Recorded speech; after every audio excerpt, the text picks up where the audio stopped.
Hurmatli doktor, shu farzandimizga aytib qo'ying, fast food mumkin emas. Men ularga savol beraman-da, o'zingiz choyxonaga borasiz-ku, kola ham mumkin deyman. Fast food ham mumkin deyman. Institutda bo'ladi, boshqa joyda bo'ladi, uyga kirib chiqa olmaydi, masalan, issiq ovqatlarga. Hop, o'sha chips yegisi kelar, kimnidir, bolanimi, katta kishimi. Men buyuradigan parhezim insonni kayfiyatini buzishi kerak emas. Lekin 2 kilo olma yemaydi-ku hech kim. Bu ham xuddi shunaqa, yesa bir dona olmaydi. Dieta va turli tuman parhezlarda hozir tendensiya o'zgargan.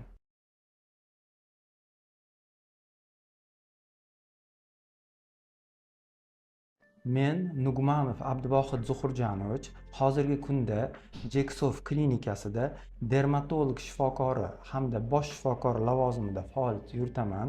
Sizlar bilan bir bo'lishmoqchi bo'lgan mavzuyim shu kunlarda juda ham bir trendga aylanayotgan teri kasalliklari va allergik holatlarda ko'plab tayinlanadigan bir parhezlar, ya'ni dietalar haqida. O'zingizlarga ma'lumki, bu parhezlarni shifokorlar tomonidan buyuriladi.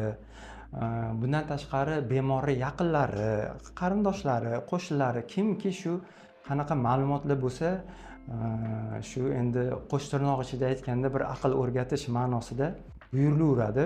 Lekin shu narsaga e'tibor berish kerakki, bu parhezlarning hammasi ham to'g'ri yoki bir ratsional bo'lavermaydi. Hozir gapiradigan gaplarim, aytadigan bir fikrlarim biroz ajablanarli ham bo'lishi mumkin. Lekin qanaqadir savollar bo'lsa, bemalol murojaat qilish mumkin bo'ladi. Men yana kengroq tushuntirish berib o'tib ketaman. Teri kasalliklari va boshqa bir allergik holatlarda va o'zi umuman ham hozir boshqa kasalliklarda ham agar parhez kerak bo'lsa, dieta kerak bo'lsa, hozircha tendensiya, ya'ni qarashlar qanaqa bo'lyapti? Aynan biror bir istisno qilish ma'nosida emas. Uni yema, buni yema, ayniqsa yosh bolalarga u mumkin emas, bu mumkin emas.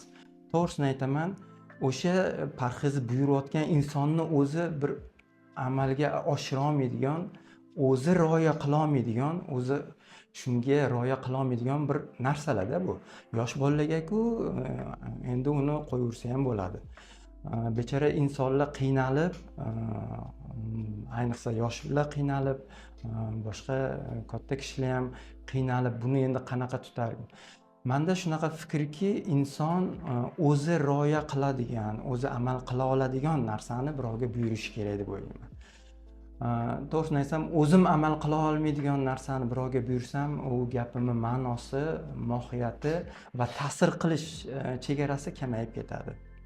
Shuning uchun hozirgi kunda buyuriladigan dieta, ya'ni parhez ko'proq bu istisno ma'nosida emas, ko'proq to'g'ri ovqatlanish ma'nosida.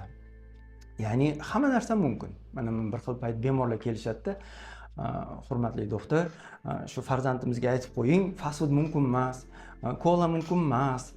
Men ularga savol beraman-da, o'zingiz choyxonaga borasiz-ku, qo'y yog'i, qo'y go'shtiga qovurilgan narsalarni yeysiz, achchiq sho'rlarni yeysiz, kerak bo'lsa kimlardir tam endi mayli bir unaqa shaxsiyatga tegishmas, ichki spirtli ichimliklar ichadi misol uchun.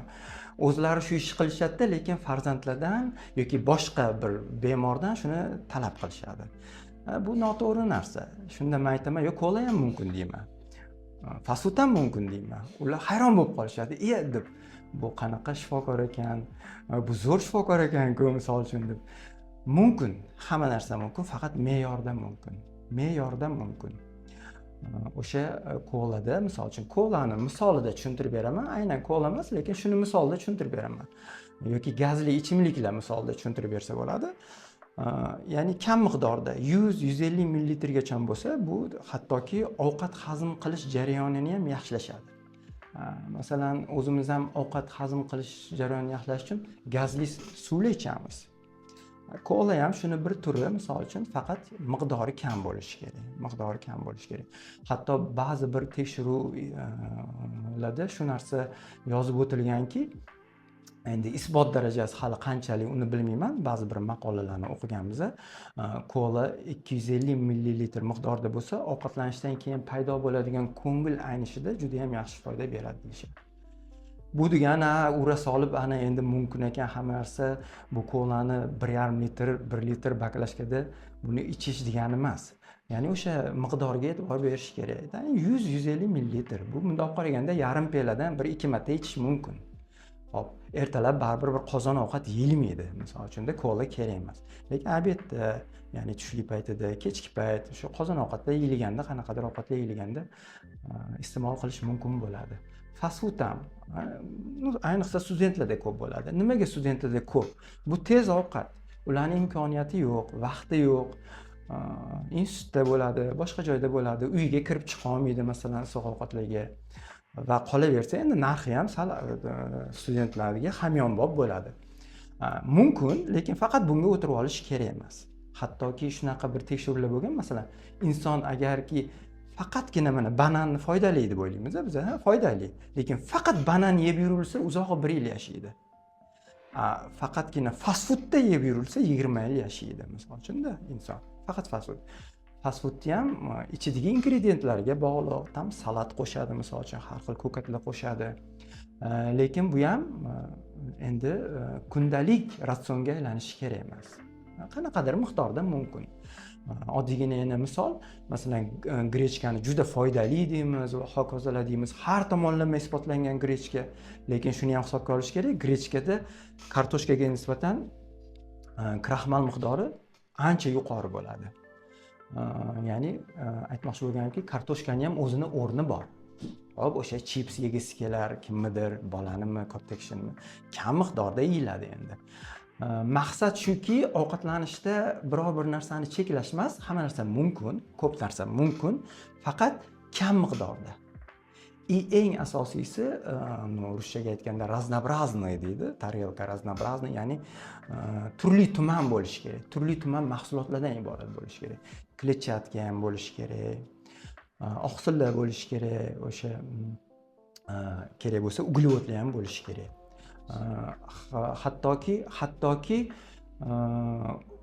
aytamanki, mani parhezim, men buyuradigan parhezim insonni kayfiyatini buzish kerak emas. Kayfiyatini tushirish kerak emas. Chunki ma'lum bir parhezlarni ushlaganda inson ko'pincha depressiyaga tushadi. Ayniqsa uglevodlar yetishmovchiligi bo'lganda. Chunki uglevodlar bular bosh miyaga juda kerak narsa. Depressiya, kayfiyat buzilishi, asabiylik bu teri kasalliklarida, allergik holatlarda va boshqa kasalliklarda ham juda muhim ahamiyatga ega bo'ladi. Shuning uchun bu narsaga e'tibor berish kerak. Ya'ni eng asosiysi bir narsani ko'p miqdorda iste'mol qilish kerak emas. Bir o'tirganda ko'p ovqat yeyish kerak emas va kech ovqatlanish kerak emas. Bular asosiy qoidalari. Ya'ni to'g'ri ovqatlanish tartibini asosiy qoidalari. Endi foydali narsa va zararli narsa deb hisoblaganda hammaga ma'lum narsalar, misol uchun albatta kletchatka ko'proq bo'lsa yaxshi. Albatta o'zimiz bilganimiz qatiq, kefir foydali, lekin hech kim bir o'tirganda 1 litr qatiqni yemaydi-ku. Ya'ni uni zararligini biladi. Demak, qulupnayga kelganda ham xuddi shu narsa. Qulupnay zararli deb hisoblayapsizmi? Kolani zararli deb hisoblayapsizmi? Demak, miqdori oshsa albatta zararli. Yoki o'sha mevani ham, olmani ham hamma biladi, foydali. Hamma qabul qilgan foydali deb. Lekin 2 kilo olma yemaydi-ku hech kim. Bu ham xuddi shunaqa. Yesa bir dona olma yeydi. Shu ovqatlanish rejimida, tartibida shu narsalarni hisobga olish kerak bo'ladi. Eng asosiysi rejim, ya'ni muhim, tartib muhim, to'g'ri ovqatlanish muhim. Shu narsalarga e'tibor berish kerak bo'ladi. Agar qanaqadir yana bu endi bitta bir qisqagina suhbat orqali bu narsani ochib berish qiyin, to'g'ri. Yana qanaqadir bir savollar paydo bo'lgan bo'lsalar, bemalol murojaat qilish mumkin bo'ladi, o'tirib yana bafurja gaplashish mumkin bo'ladi bu masala bo'yicha. Lekin aytib o'tmoqchi bo'lganimki, dieta va turli tuman parhezlarda hozir tendensiya o'zgargan. Ya'ni to'g'ri ovqatlanish tartibiga o'zgargan. Shu narsaga e'tibor berish kerak bo'ladi.